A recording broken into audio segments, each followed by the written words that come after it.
Hey there, everybody. Welcome to Living the Line. I'm Carson Grubaugh, and I'm really excited today to be joined by the author Warren Lehrer, whose work I talked about on the channel a while ago because of his stunning book, A Life in Books, The Rise and Fall of Blue Mobley. And then much more recently, Warren kindly reached out and sent me a copy of his newest book. I got the cover in the wrong place here, but this is Jericho's Daughter, and also a very, very, very cool experimental digital book called Riveted in the Word.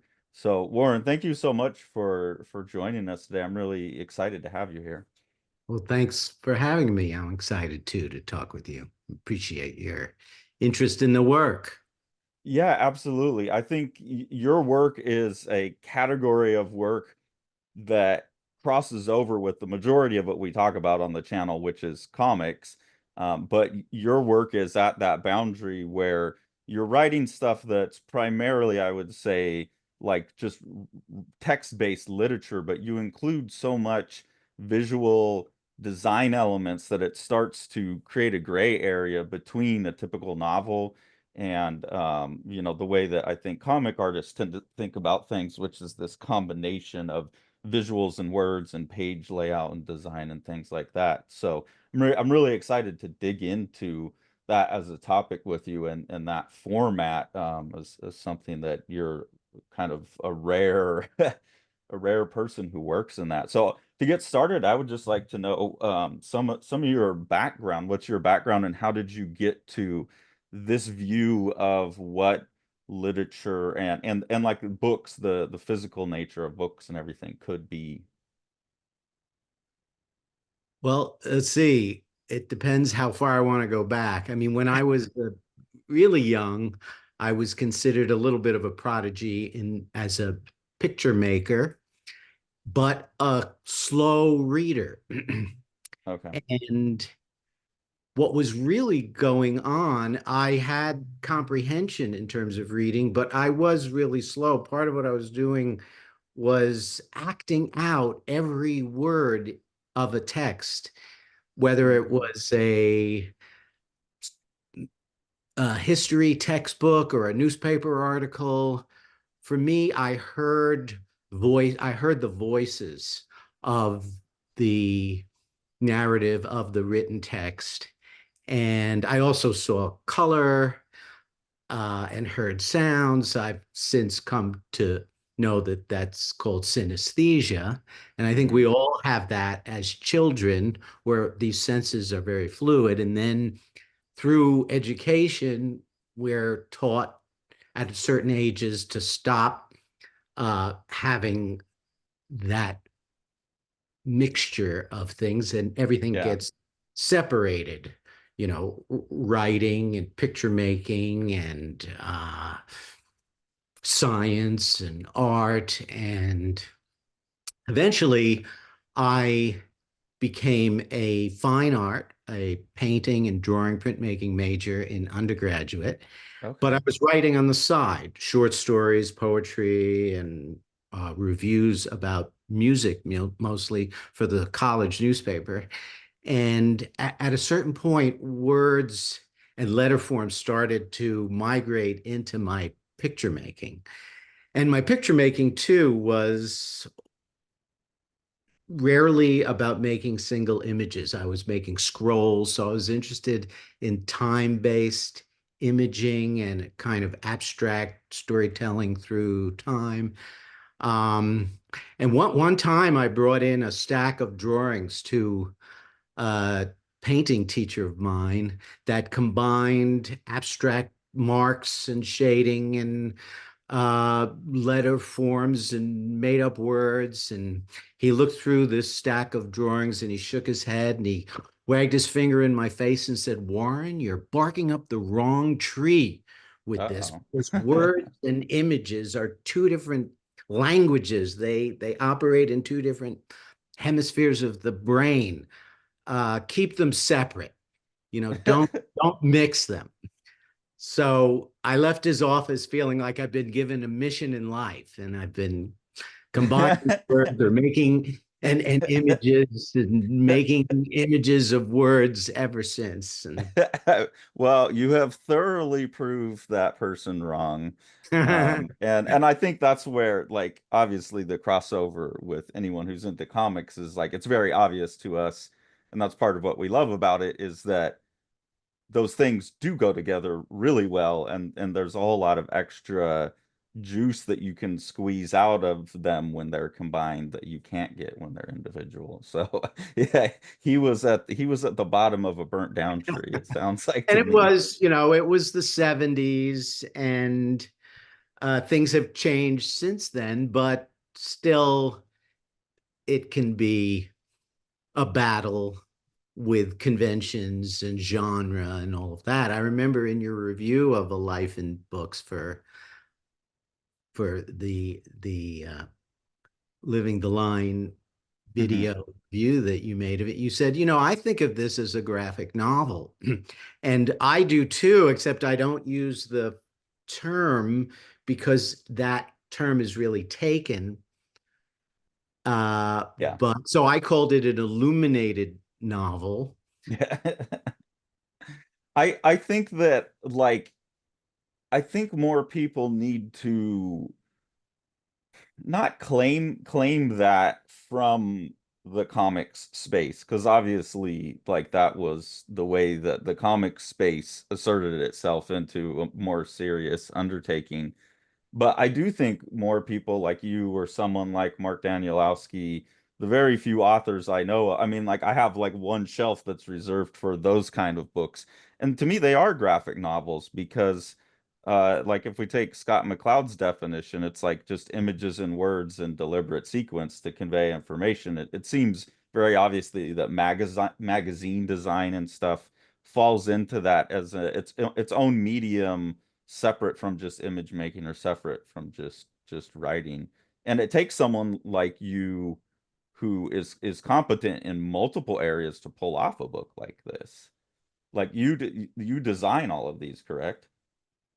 Yeah, so I write most of the books that I've done. I'm the author or the co-author, and I tend to use the phrase visualize, that I visualize them as compared to saying design, because I think design so often is seen as making something look attractive or Okay.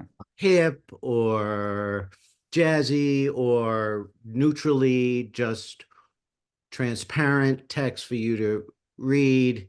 And for me, since early on, it's been about giving shape to the ideas, giving, like, what is the shape of this thought, or what is the shape of the way this person speaks, or this person speaks in relation to another person having a conversation. And that's kind of where I started out, even in graduate school, developing my methodology, was writing these scripts and scores for performances, Okay. and that were kind of real time analogies to the space of the stage or the space of the kind of psychic relationship between the two or three or four or 16 people,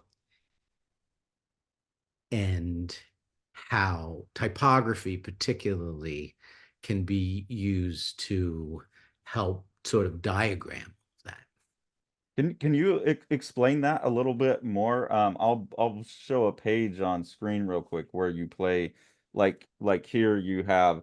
I mean, this isn't like no one's ever done this before, but you use typography as like a meaning making tool. You use Yeah, typography as an emotion emphasizing tool. Can you just talk more I, about I how you could. think about It's typography? funny, in A Life in Books, which you're pointing to. Yeah, there's Yeah. a moment where he's describing this flying book project that he did, where he came to realize that people are just not reading books, that books are not as central to people's lives as they once were. So he starts making these book objects, like book lamps, that can light up a table and give you a warm literary feeling, or book clothing that has text that you can read, and these flying books that if you won't come to the book, maybe the book will come to you as flying leaves, and that spread shows a moment of leaves from the leaves of grass flying Mhm. like these kites over the landscape. But most of my treatment, besides all the 101 covers of my fictional author protagonist, Blue Mowgli's books that I designed, and there are all kinds of typographic moments. My earlier work, and then again, more recently in poetry that I've been doing, and in Riveted in the Word, the electronic book, one of the two books that I just came out with, I'm getting back to sort of breaking up language more on the right hand side. So I have two kinds of modalities happening in the Riveted in the Word, where it toggles back and forth between uh, reading columns of text at your own pace as the reader, which you see sort of more on the left here. And then on the right, where it says all jumble up on that, because this is in an iPad, because this Mhm. book is strictly electronic, is in an animated section where it's as if you're inside the mind of this woman who had a very bad, massive stroke, and she lost the ability to talk and to speak the words and the ideas that she still had in her head. And so I'm portraying,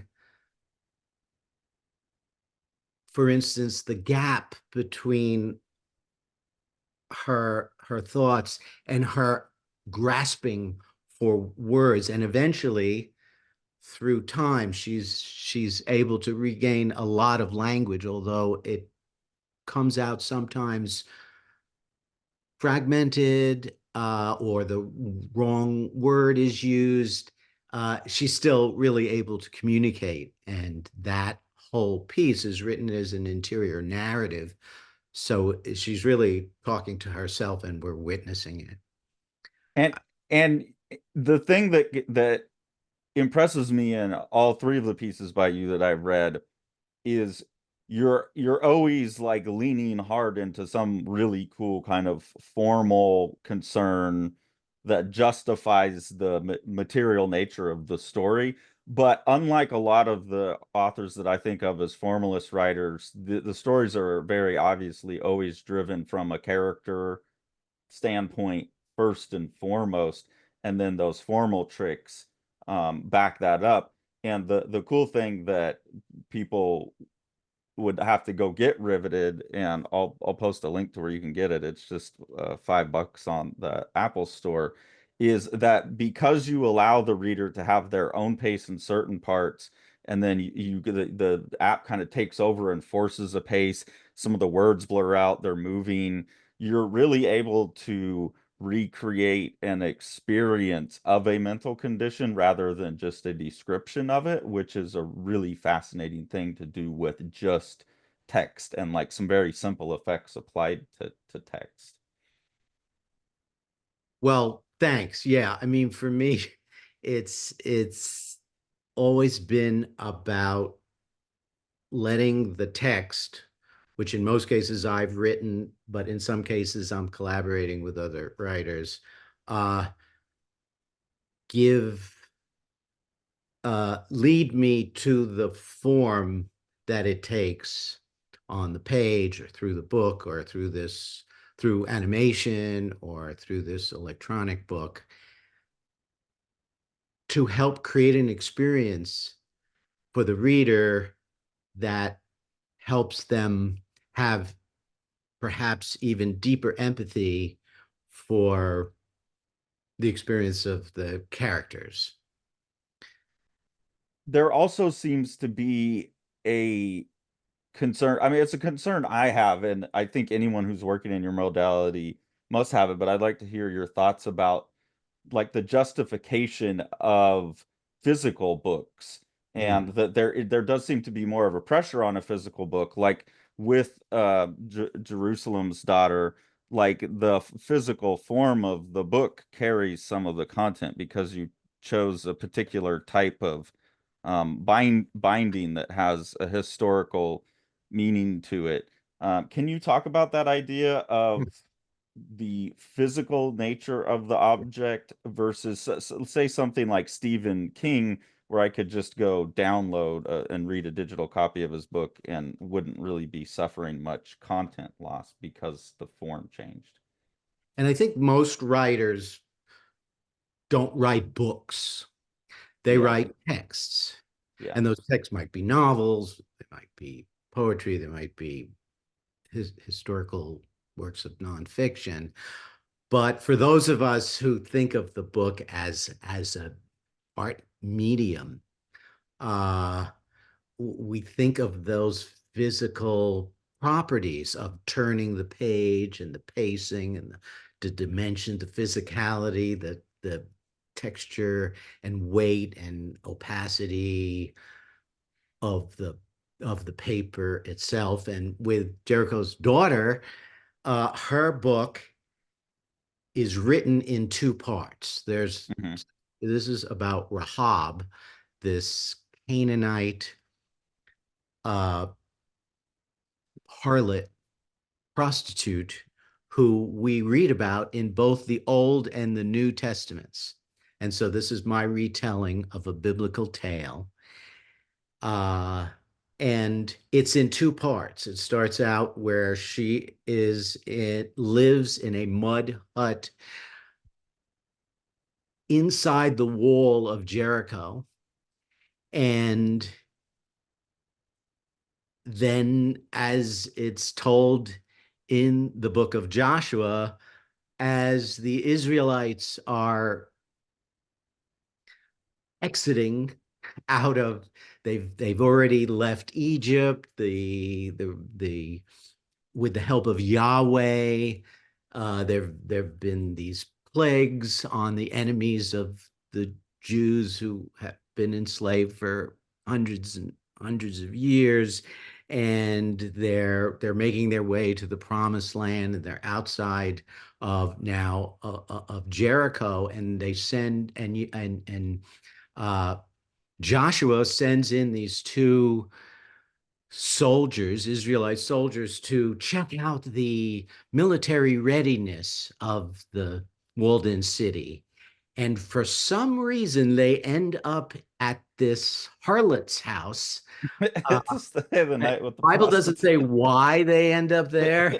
And very quickly, Rahab is very smart and she susses out what they're there for, which isn't what most men come to her for, and finds out their whole military plan. And long story short, she works out a deal with them that if she doesn't tell anyone about the military plan, uh, that they will save her and anyone else, her family, that she could fit into her mud hut.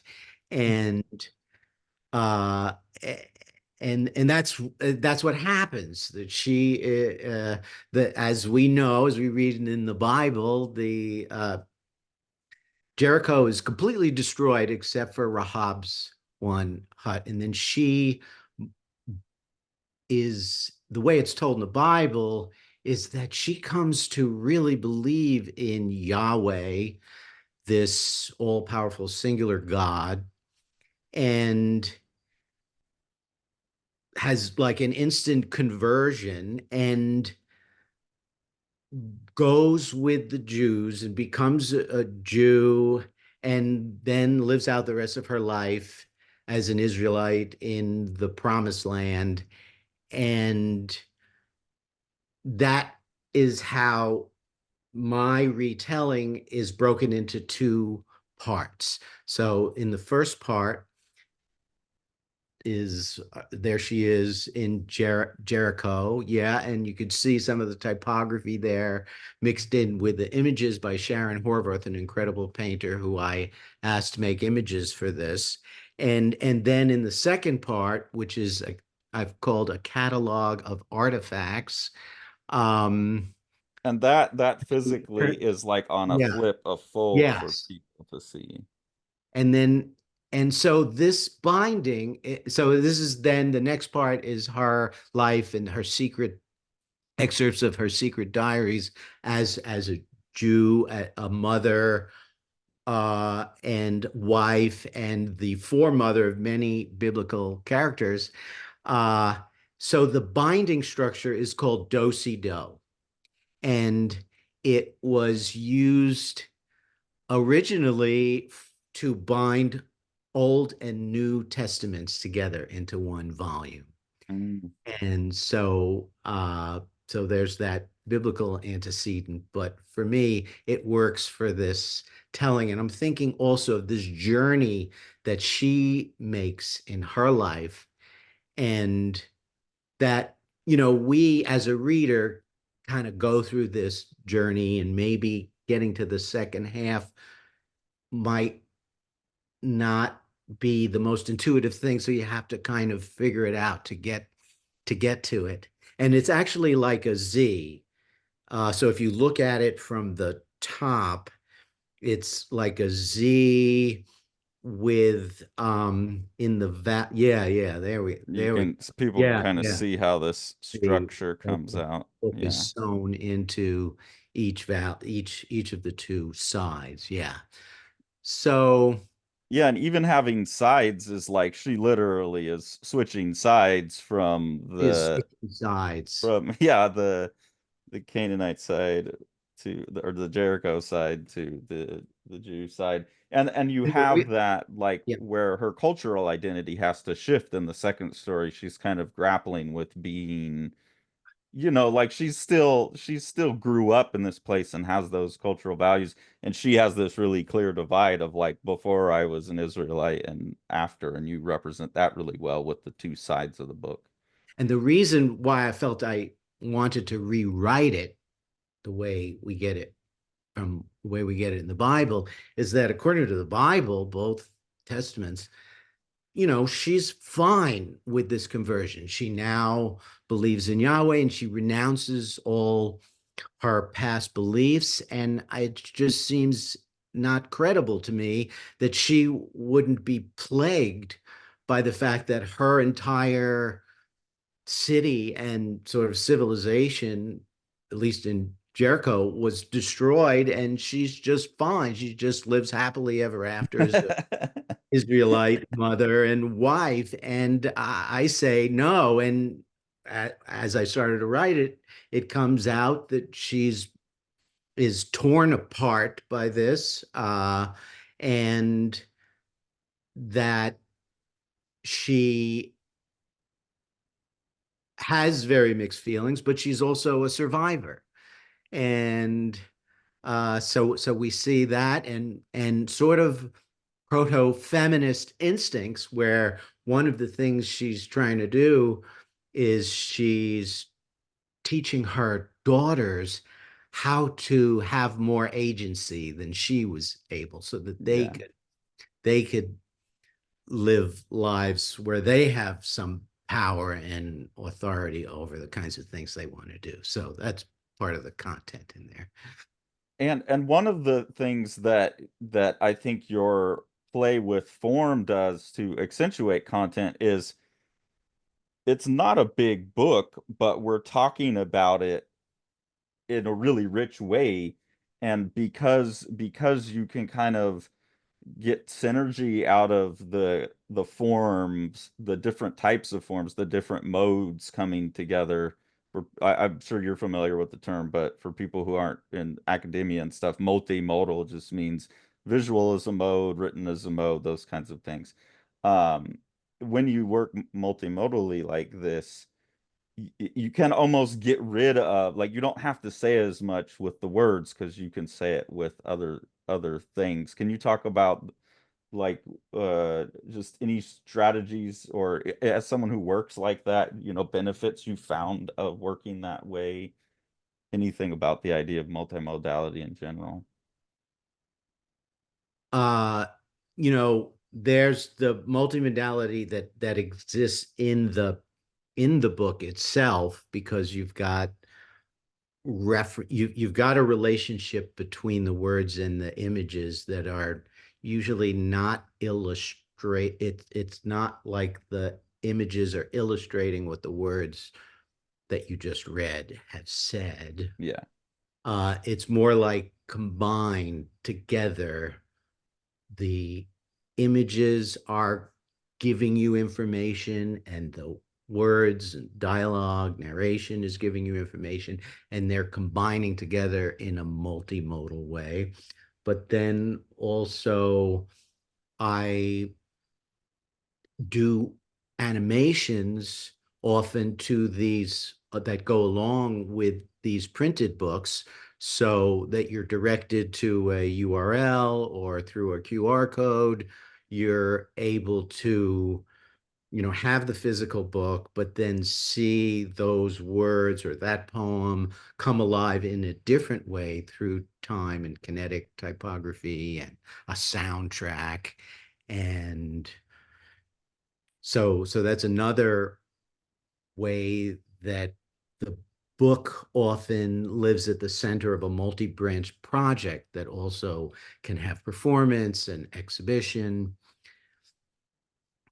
And then the books themselves kind of interrelate, at least these three, because Jericho's Daughter and Riveted and The Word are physicalizations of two of the things that are only suggested at in the Life in books, which is basically a biography of someone told through excerpts of their books and some interview materials and stuff, which was one of the things that astonished me about that book. Not only is it like totally like readable with a compelling character, but you also made up 101 other totally compelling books that probably would never exist, and you're sitting there going, oh my god, this is a whole career just tossed away for one book. So it's kind of cool to see that some of those are sticking with you enough that you're like, nah, I gotta bring them to life. So it seems like you have this multiple where things just kind of unfold fractally out of themselves in your projects. Well, it wasn't until a Life in Books that I've sort of gone back to something that was already published and fleshed it out in different ways. In fact, I just finished writing a full-length novel, Trace, a surveilled novel, which is one of the 101 books. Oh, And fantastic. it's its own 350 page, uh, really mostly text laden book that's everything that you're reading is known by virtue of surveillance technology, which is a difficult one to write. But yes, Jericho's Daughter here is how it first appears. The cover, it first appears in a collection of stories that Blue Mobley, my fictional protagonist author, wrote, of short stories about the Wall of China and East Germany and Oh, West okay. Bank. And of course, I only really wrote Rahab's story in the excerpt that you Yeah. read. But I did have this idea once upon a time of doing a real book called Walls that looks at, tries to get at what are all these walls about that that politicians and rulers build for various reasons, and what is the life like in those walls and around those walls. And then I end up fleshing it out, rewriting it for Jericho's Daughter. So a Life in Books, The Rise and Fall of Bloom Only, has given me like a lifetime of possible projects to do. Yeah, I mean that's what it was like. As thrilled as I was reading it, it was almost painful too, because as a creator, like you know like how those ideas can latch on, and like they're always going to exist unless you really realize them, they always exist in a more complete state in your head. But Hmm. I also know the pain of like not being able to stop. Like the ideas just keep Hmm. coming. And that was such a great way to like, hey, at least I can get the general gist out there. Do you have 3,000 more that like are these just constantly downloading into your brain? I am an insomniac, and I do have other projects that don't derive from what got seeded in A Life in Books, but that is a great resource for me for potential things that could get fleshed out as well. Well, it sounds like you're getting ideas like across you're okay, this one's going to be a play, this one's going to have a song. Is that, do they start that way, or as you're going, they just kind of naturally unpack into all these Well, realms? when I first started out making these books, they were very connected to performances. They were like score for performances, but also meant to be read alone. And then at a certain point, I came to realize, when you're reading a book, you don't want to be reading like the stage directions of what could be Yeah. going on in a theatrical manifestation of this thing. And so I came to separate out, came to realize that no, when you're reading a novel, the greatest thing is that you're getting an interior, or potentially different novels can go different ways, but the richest thing for me about novels is that you can get inside someone's head, whereas in theater, dialogue usually is where things really take place in that interaction. And even though you could have dialogue in a book, so um while I've separated these things out, they still often have these other branches and other manifestations. So yeah, early on, I have to decide, well, what is the best form for this? And so it was interesting that I actually let myself, with Riveted in the Word, make something where there was no physical book, where it just existed in this electronic state. And that was difficult for you to do? Just for about a day. Okay. you know, it just, there is something wonderful about holding a physical book and the smell of the ink and that I believe, I'm so glad that the many prophecies about the demise of the book have not proved themselves to be true. Yeah. That the people keep coming back to the physical book, that is so portable. It allows you to enter and come back and go forward, and it's lightweight for the most part. It's way more archival than most digital Yeah. still at this point, depending on the paper that you use. And but even with not even with paper that and binding techniques that are not that archival, you still can get to and get into a book that was printed 100 years ago way better than you can expect to go back to like a CD-ROM uh, book, electronic book that was made 20 years ago. Those That's were weird too. I remember getting some comic book. It was like a CD-ROMic book, and Mhm. you would like click on the panel and it would have a little animation or something, and like kind of the same ideas as what you're playing with in Riveted, but you do really quickly, and I'm curious if you experienced this on Riveted.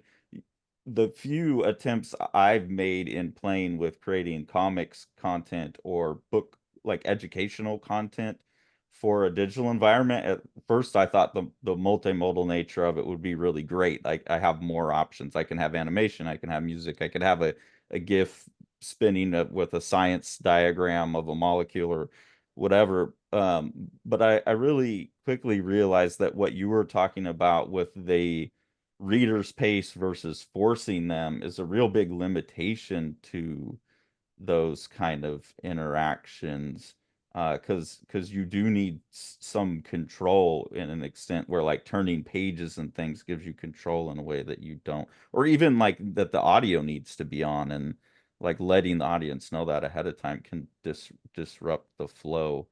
um, so I think it's wound up proving itself to be a more limited space than we really thought at first in terms of being able to make content that works for that environment. Did you bump up against that with Riveted? I thought when CD-ROMs came out that that would be, I myself thought printed books were going to see its last days in a Yeah, matter of time, because you have these other options of sound and motion and interactivity.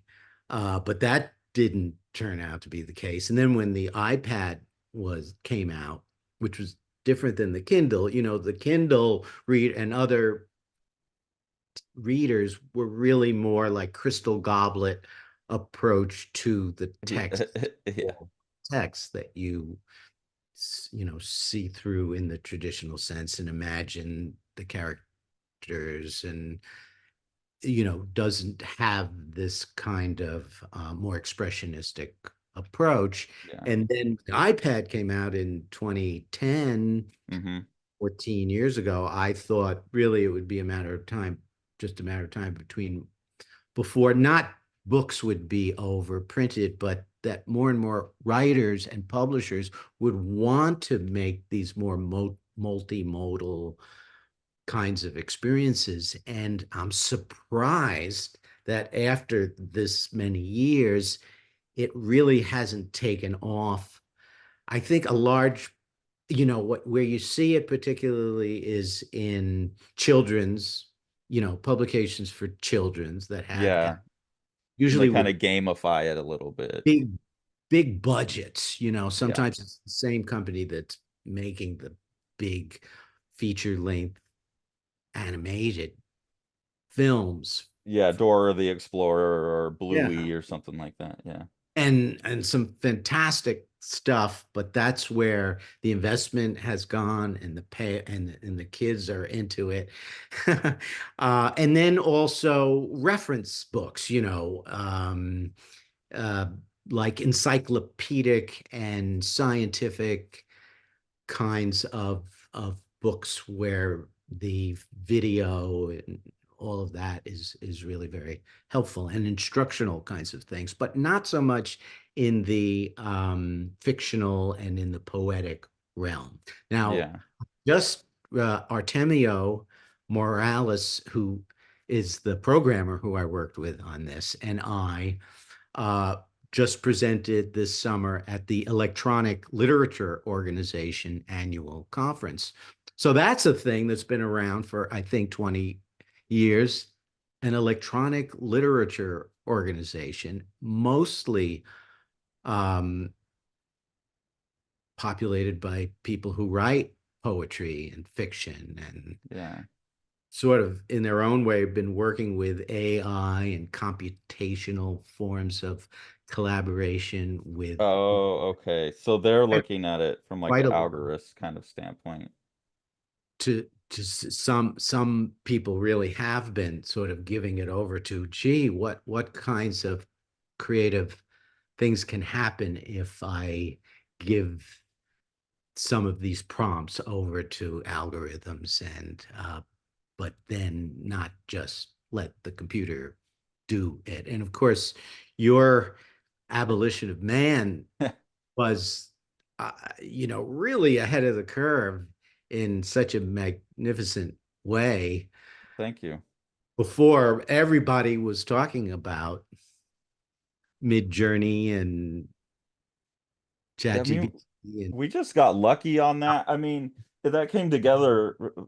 Uh, I mean, just because we're always out talking about art and dealing with cartoonists and stuff, as soon as it started getting some heat as a thing, of course we were hearing about it. And then just my own personal journey through art was always about the philosophy of information. So it was just right in my realm, like ready for me to jump on it and have thoughts ready to go that I didn't have to process it. It had been processed. And actually a lot of that interest was synced up with making interactive books. Actually, the first time I attempted that was with the I did a kind of prototype version of what would have been a interactive version of the Introduction to the Philosophy of Information like textbook, because I wanted to do interactive educational material. Still is something I think is completely lacking in any real, like the people like me and you who really understand images and words as a medium of its own. That's a very broad medium that has a lot of kind of principles that don't apply to a lot of other art mediums. I think we're particularly well set up to invent that new form. So when I was working in that, I was doing it with text about the philosophy of information, anyways, and trying to get things like what happens when they're talking about, oh, you look at the clock and the clock says it's 3:45, and it actually is 3:45, but the clock's broken and it just happens to be. But you could program in that when you're reading, it actually tells you the time that it is on your clock, so you could actually have the experience. Yeah, and I was trying to talk about that kind of stuff in 2010, 2013, and I still don't think anyone's taking advantage of those kinds of things. It's strange, and I don't know There what are. the barrier is. But it's so on the periphery, and I think more people could tell stories in this way and share information in this way more. I mean, I think of people like Amaranth Borsak, who's amazing writer and programmer and book artist and electronic poet. Highly recommend her work, or Samantha Gorman and Dan Canizara's Pry novella, which is what, maybe even 10 years old now, made for the iPad. Incredible work.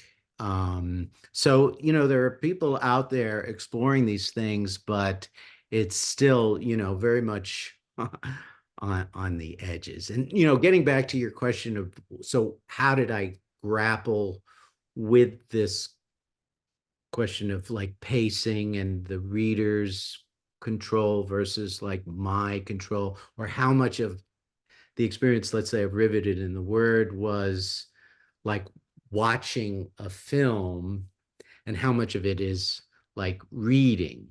Yeah, And for me, I'm sort of splitting that difference, because it keeps toggling back and forth between these passages and these sections that you read at your own pace and these animated sections. So I had to, on the animated section, Artemio and I, and then Andrew Griffin, who did the soundtrack, we were working on kind of the pacing, so that we're splitting the difference even between somebody who reads fast and somebody who reads slow. yeah. That was an interesting thing to deal with. And also, unlike an audiobook or unlike watching a movie, you don't have an author or an actor or actors performing the text. Hmm. You're always reading, so it's all text, so you're always reading, so you become the performer in a way. Yeah. And that's, you could say, the case with all books that you read, but in this case, with the typography being kinetic and trying to express other dimensions of this experience of being, having had a stroke and having, struggling to regain language, that somehow I was trying to balance all these kinds of things. And I was worried that those two modalities was going to be a problem because people are going to try to maybe go fast forward during the animated parts where we don't want to fast Yeah. forward.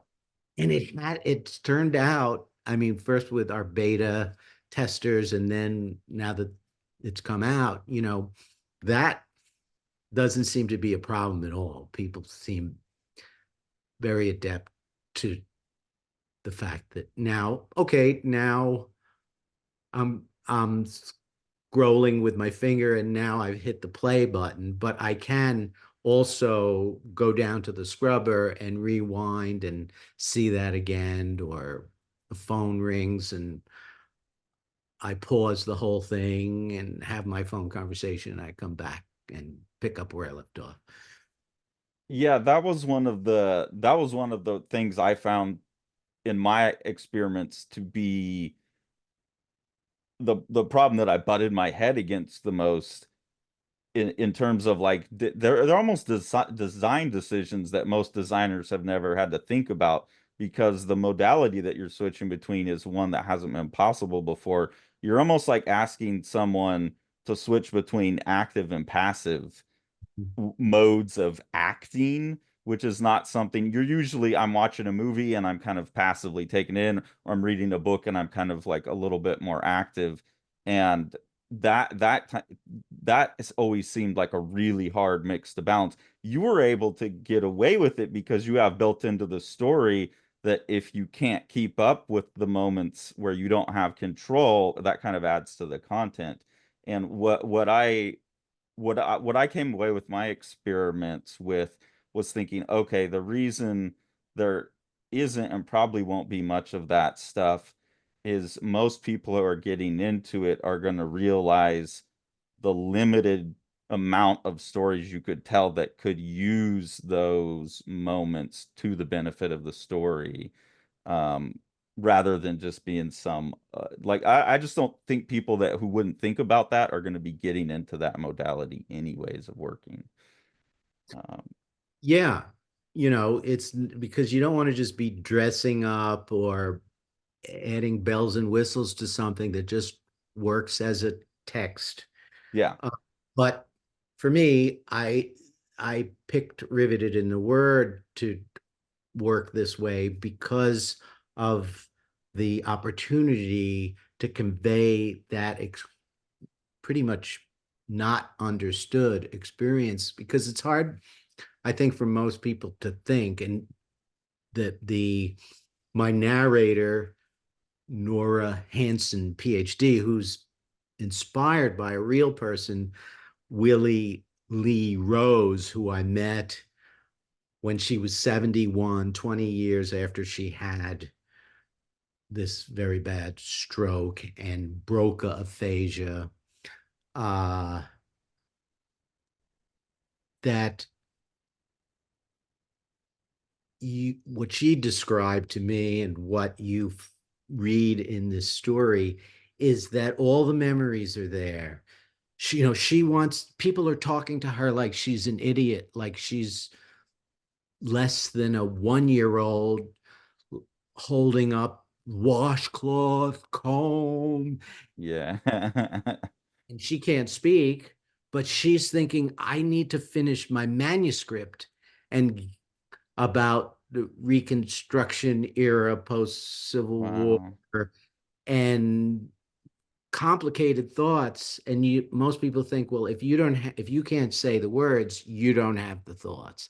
And Yeah. that's part of what invited me to do this way, to try to visualize that gap, um and other things as well in this portrayal of being inside someone's mind. Yeah, and I think that's part of the reason why we're both sitting here going, I'm really surprised that there's not more stuff like this.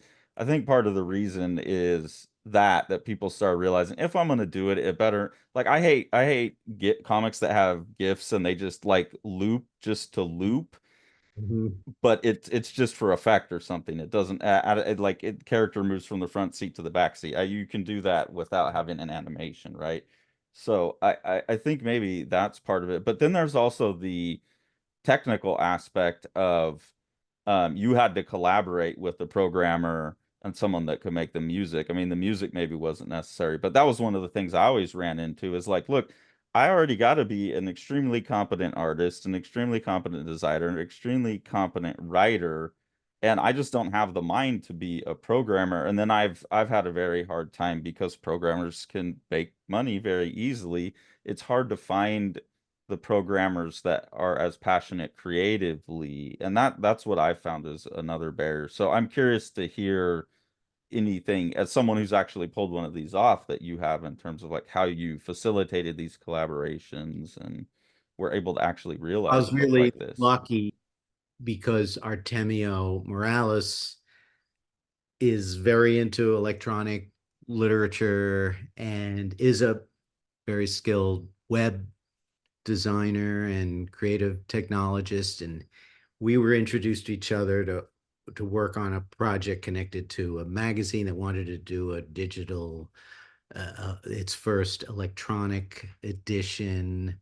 And but that never ended up happening, but we continued to work on this as though it was happening, and we just decided to produce it ourselves. And really it took about 5 years. We were both had full-time jobs and working on other projects, but you're right. I mean, programmers are very expensive to hire if they're really good. And so we really are sharing proceeds and labor of love. And so I was really lucky to be able to work with him in that way. And I feel the same way.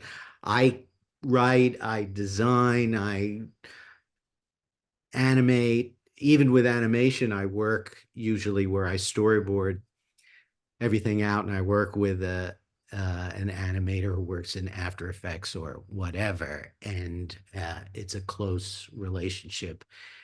And in this case, I sent Artemio, gave Artemio like a 1,200 page storyboard, and he worked on turning that all into code using Unity.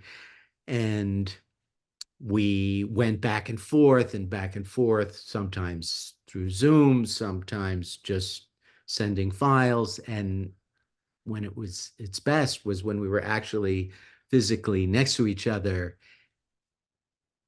because it couldn't just be a matter of translating my storyboard, although he Yeah. came so incredibly close.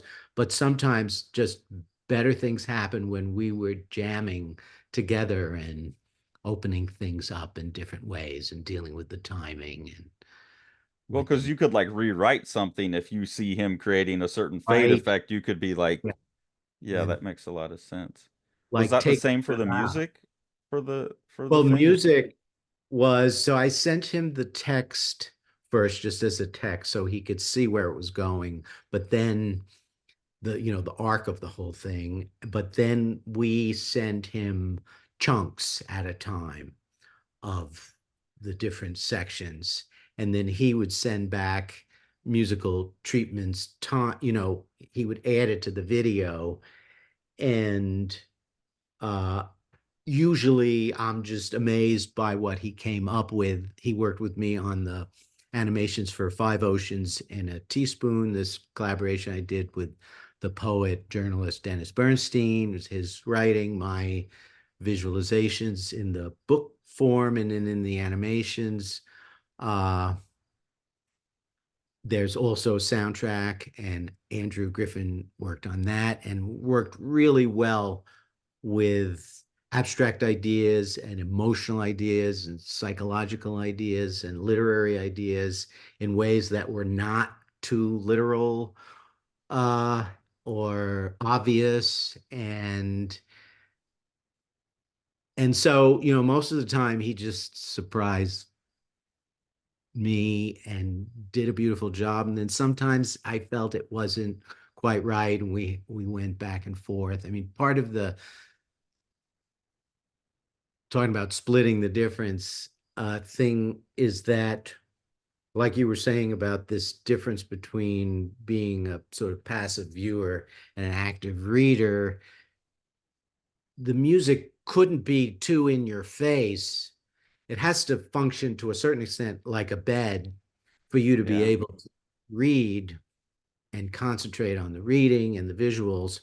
But then there are times that are very programmatic and incidental to what you're reading and even dramatic or funny musically. And that was something that he ended up doing just a fabulous job with. And the other thing is the difference between the animated sections that are just timed exactly to what the animation is doing, those scrolling sections had to be done on a loop so that if you're a slower reader or if you're a Hmm. faster reader or you go to the bathroom or something, you come back and it's still going until you go to the next section. So he said it was a great challenge for him because he was never asked to do anything like that. And Well, the yeah, that's got to be a crazy challenge for a composer. Well, I get you must get that in videos where you have to have dynamic compositions that can shrink or grow to accommodate. It's yeah, that makes sense that any composer would think that's a really interesting challenge to take upon themselves. But that's the cool, I mean, that's what gets me fired up about this kind of work though, and whether it be digital or whether it be like your actual physical books, is it just sees all these there's just so many unseized opportunities out there for fun problems like that to solve that you get into when you get into these books. It seems to me like going back to something you said at the very beginning, that this is natural to you to see all of these potential paths and connections, partially because you've been able to maintain that synesthetic experience that you remember so strongly. Like you still have that kind of experience of the world. yeah, probably a little less so than when I was a child and it was very, very fluid. But yeah, I mean, that's the thing.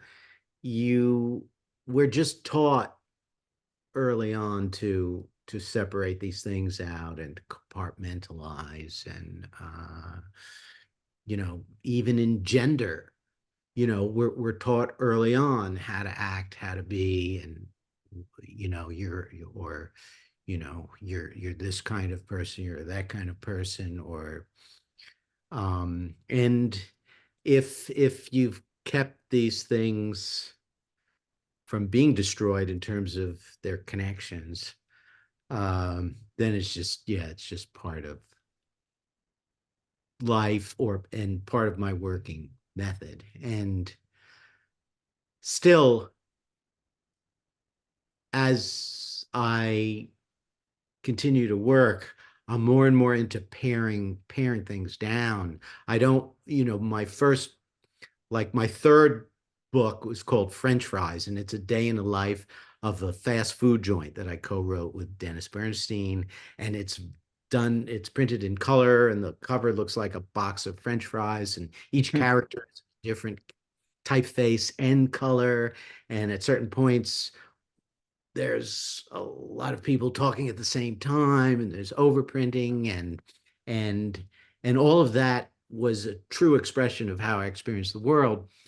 But now I'm really more into making sure that everything I'm doing graphically is about helping bring out a hidden meaning or a subtext or a metaphorical resonance. And if it's not, then I'm not going to do it because it looks cool or it looks good. Um, and so, with Rivet in the Word, even the color palette is stripped down to just black and white and grays, textures, and one typeface. I was sort of known early on for using all these typefaces project because I have all these different characters with different voices. And But interestingly, my last number of books, I'm just using like one type family. Well, it makes sense that as the other things that are functioning abnormally compared to people's expectations are being disrupted, that you would, okay, now we got to minimize down over here so we can like especially when, I mean, you're in a really interesting place in that yeah, the I think tablets were 2008, 2009 they came out, because I remember Amazon tablet coming out, and even though you're right, it was just text, I pretty much understood everything that the iPad was going to be just from seeing that. I was like, well, okay, we can see where this is going. So, I mean, we're really at like 15 years into this. You have, Well, with from the iPad, like 14, 15 years. Yeah. yeah, so you're really like still breaking ground, and it sounds like you're very aware that you have to be careful to not go too far afield because people are still having to learn how to uptake this new way of approaching stuff. And it's just, it can be so easy and seductive to just do something because you can, because, oh, Yeah, wow. And that's not the point. yeah. For me, the point here in the Riveted in the Word was to convey this experience and this story, and the reading had to be foremost, and the sort of conveying of the empathetic experience. Yeah, yeah, that makes sense. And one of the other things I wanted to lead up on that series of questions with was any I'd be curious to hear anything you have to say about generating meaning, because you're obviously very aware that material carries meaning, like genre carries meaning. It's not just limited to the meaning of the words or something. Like, you're very aware that you said part of the paring down process is that you don't want anything in there that's extraneous to the meaning. So any thoughts you have on that, I'd really love to hear. Well, generating meaning, like words for people who are thinking about what content to create for their projects, or Well, I'm just like you obviously think that like having the book in this format with a particular material type, that all is a part of the conveyance of meaning within the project. Mhm. Or the genre you choose Mhm. has some it's there's an intention behind it more than most that seems to allow meaning to pile up in different ways in your work.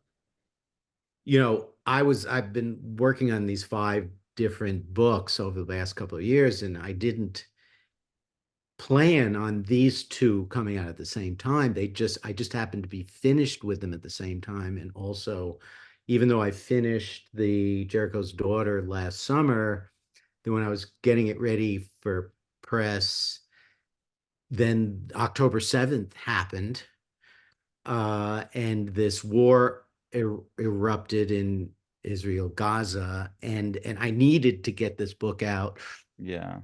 sooner than I had thought to, because all of a sudden took on new meaning as something that could be part of this response to Yeah. this horrific slaughter slaughters on both sides, but particularly overkill in Gaza.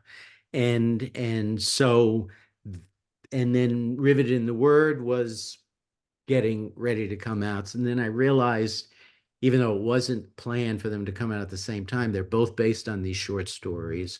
They're both about people whose lives have been ripped apart, and they had to start over like from scratch.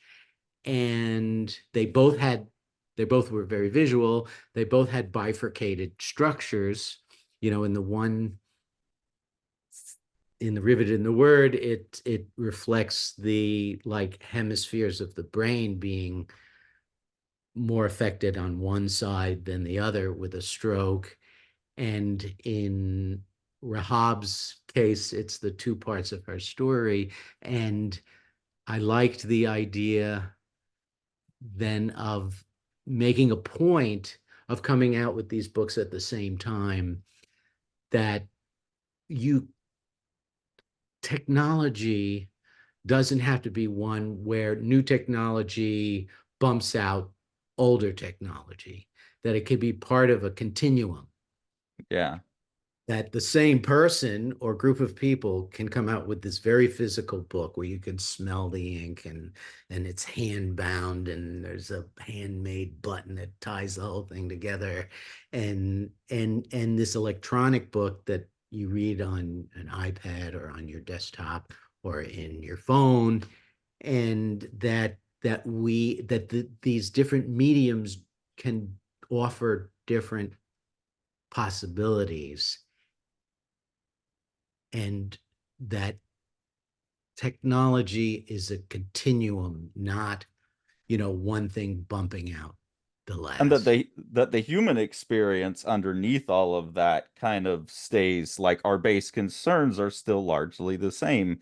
Like while you're telling the story of someone in modern times using modern technology, dealing with their struggles, you've Yeah. got a story from 6,000 some odd years ago of someone dealing with struggles with a very different communication technology. So yeah, that's the kind of thing I'm talking about, where there's that larger, almost more impactful message that's created that has nothing to do with any of the actual like semantic meaning of the words. There's these other semantic meanings that are, and I guess that's kind of a comics thing too, is comics is very good about, here's these two pictures, and then you got to make the connections in the gap, and your books kind of can have that conceptual gutter between them where extra meaning comes up. And I don't know, that's just that's always fascinated me, that we're able to do that as humans. We can squeeze more juice out of something than it looks like is in there, and And it's beautiful. that is part, when we were talking about paring things down in a way that also leaves room for the reader to really be a participant, to complete this triadic relationship, Yeah. and have room for different interpretations, and have room for different pacings and different connections being made, and between two images, uh that it's not always, 1 plus 1, but is something much richer than that, that has respect for the reader, to not just that, like, we're storytelling to kind of this blank slate.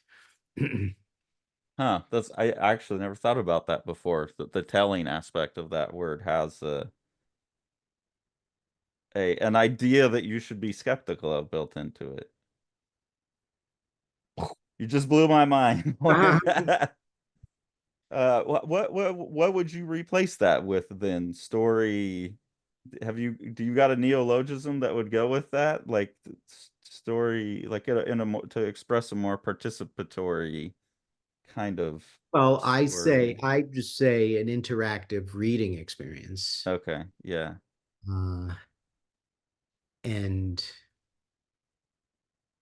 you know, I I think of this one poem in Five Oceans in a Teaspoon, that Dennis Bernstein wrote. Let me see if I can find it. This is a 300 page, 225 short poems, and it's kind of becomes a memoir in poems. Um, and the first chapter, I actually went through thousands of his short poems and picked out the ones I was interested in, and then sort of structured them so it became a memoir in poems. And the first chapter is Interesting. about growing up. And he has dyslexia. So part of what I'm dealing with in this book is sort of portraying the dyslexia sometimes. And in this poem here, Oh a yeah. vowel at first, you don't necessarily know what you're looking at. Maybe it's some kind of chemistry formula or something. Yeah, But the then, alphabet. yes, The alphabet is segregated with a small minority calling the shots. Yeah, that is that that is painful though to try and get through it. did it pretty But easily. And then the other kinds of meanings like, oh, okay, so we've got the vowels all above, and there are little lines to the consonants. And we also know, because we've read earlier, that Dennis struggles with dyslexia, although he's an amazing writer. Um, and so we could sort of see that there's that kind of struggle going on the page of like trying to piece these things together. But then it also could be like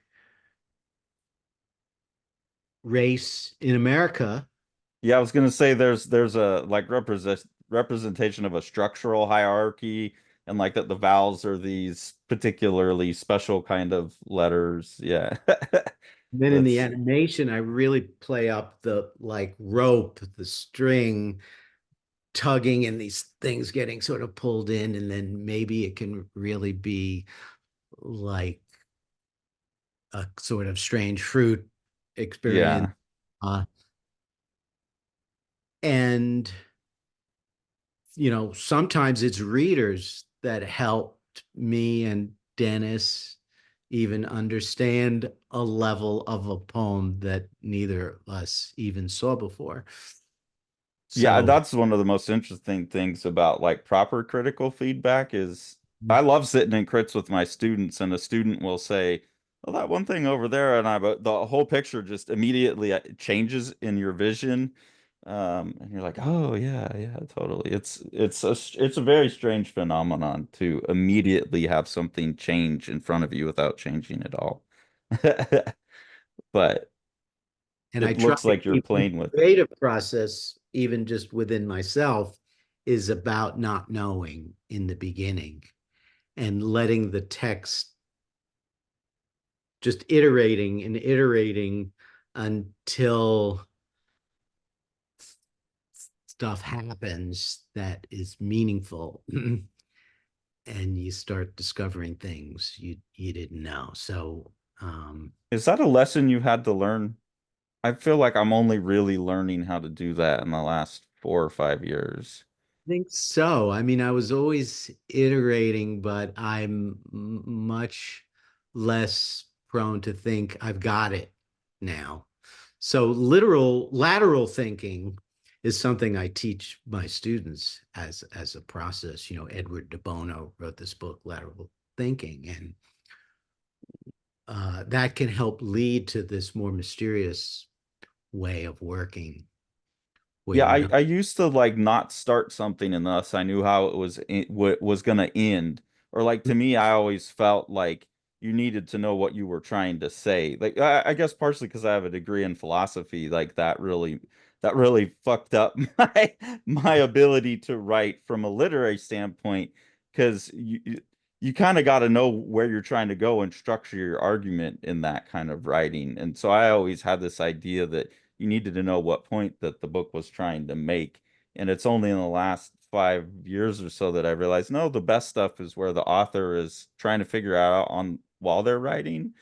And it was a very kind of embarrassing lesson to have to learn almost. I mean, I read an interview with Joyce Carol Oates where she said, "No, I pretty much plan it all out, and then it's just a matter of writing it." And I think there are artists work in different ways, and I'm sure on the line level, she's discovering and shaping and doing all kinds of things. Yeah. And to have a plan and to know why this project is not this project and what it's trying to do and what it's not trying to do. But the not knowing, the mysterious, iterative, creative process, I mean, that was part of the one of the major themes of my A Life in Books novel was to Hmm. show the life and the creative process, and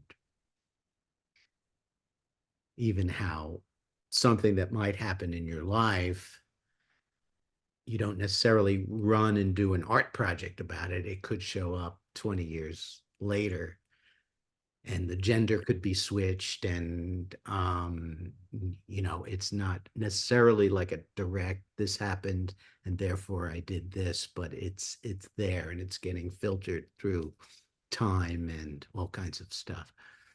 Yeah, for people who haven't read the Life in Books, that book, like half of it is basically someone who has researched and interviewed and written about this writer, kind of writing about his life. And then there's excerpts of the books and covers and piece excerpts from interviews and things like that. So you do get this very clear sense of what life event spawned the book. And not everywhere. It's not like a rule of the book or anything, but that's something that you get a sense of over the course of the book. And it is a unique interest, or a unique and interesting peek into what the creative process is writing. And like you said, there, like I'm currently working on a book where I'm dealing with some of my issues, but the character that I'm doing that through is like a 7-year-old Mhm. girl, in elementary school.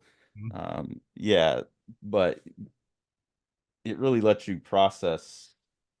Yeah, I don't know. Just go read that book. It shows you very clearly how people use art to process their life, and how people use art as a method of seeking and asking questions. And that's what I'm coming to see and realize is so powerful, as a doer of art rather than a consumer of art. Makes it much more interesting, I think. Yeah. But speaking of consumers of art, including myself, because you're talking about this book with 12 different characters with all these colors and stuff, where can we send people to find all of your work, and beyond Jerusalem's Daughter and Riveted in Words, are there any other projects coming up that you want people to keep an eye out? Yeah, well, in terms of where to go, it you can go to Warren Lehrer, Lehrer.com to see a whole body of my work and how to buy. Specifically for Riveted in the Word, go to the Apple App Store, and not on the Apple Book side, because it doesn't work that way because it's its own app. So you have to go on the app side, and it is under books on the app side, and just search for Riveted in the Word. And We I've are got a link I'll put down in the Oh, yeah, description yeah, too. and the QR code, if you hold that up too, If they can scan it on screen, I don't know. But I'll put that link down in the description so that people link. can go there. And yeah, it's $5, 4.99. And then for and we do hope for we're working on having it come out for because right now it's only Apple products, so it's Hmm. iOS and it's iPad, iPhone, and laptop and desktop, Mac, Apple. But we do want it to come out so it can work on Android, and uh so we're working on that. But for Apple users, Mac users, there's that. For Jericho's Daughter, you can go to earsay.org. That's my nonprofit, earsay.org. Go to the shop page, and it's up near the top, and you can purchase it through that. You can go to warrenlehrer.com and go to the Jericho's Daughter project through that. Projects coming up. I've got a wonderful book that we're just starting to look for a publisher for, called Letter Box. The Geometry of Loss. This is the one and only, Oh, and you have a prototype it's the already. one and only prototype, and it's just a few words on a page, and it was written by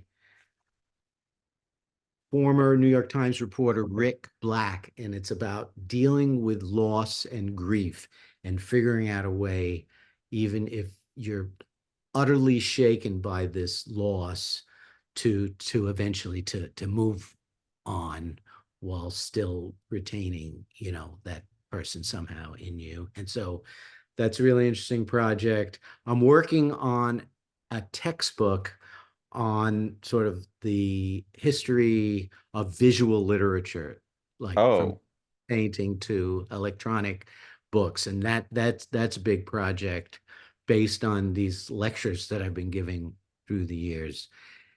And I'm really excited about that, but it's a very different kind of project. I just finished a newspaper, like an oversight, a tabloid visualization of another poem by Adina Karasik. We did a book that came out in October, and then there's Trace, a surveilled novel that I'm also just starting to look for a publisher for. So well, you got me excited because that's a whole bunch of stuff. And it's cool to see that you're working in a design capacity a lot of times with other writers that only you're. recently, I've only worked on my own projects. I've done pro bono stuff for any number of things through the years, but I've never worked in a traditional, like, commercial design sense, but have worked on my own projects, which were sometimes collaborative.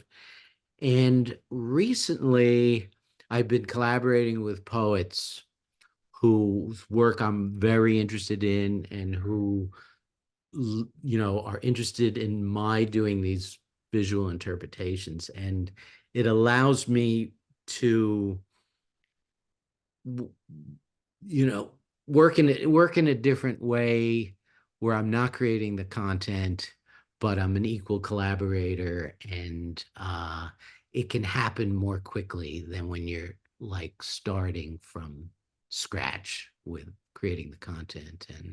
And it's been really wonderful and surprising new sort of twist to my practice. Well, the one that you held up looks amazing. They all sounded awesome. I'm really looking forward to it. And I really, really appreciate you taking the time. And yeah, I look forward to everything you do. And for everyone out there, definitely get yourself copies of Jericho's Daughter. Definitely check out, absolutely must check out Riveted in the Word. And I think our audience is the right type of audience to see the possibilities in that new medium, and let's get some people populating that medium. Let's take what we know about comics and blow it up. And then also, really, this is absolutely one of my favorite books of all time. No bullshitting. I have very few novels that I own physically, and this is one of my favorite books I've ever read.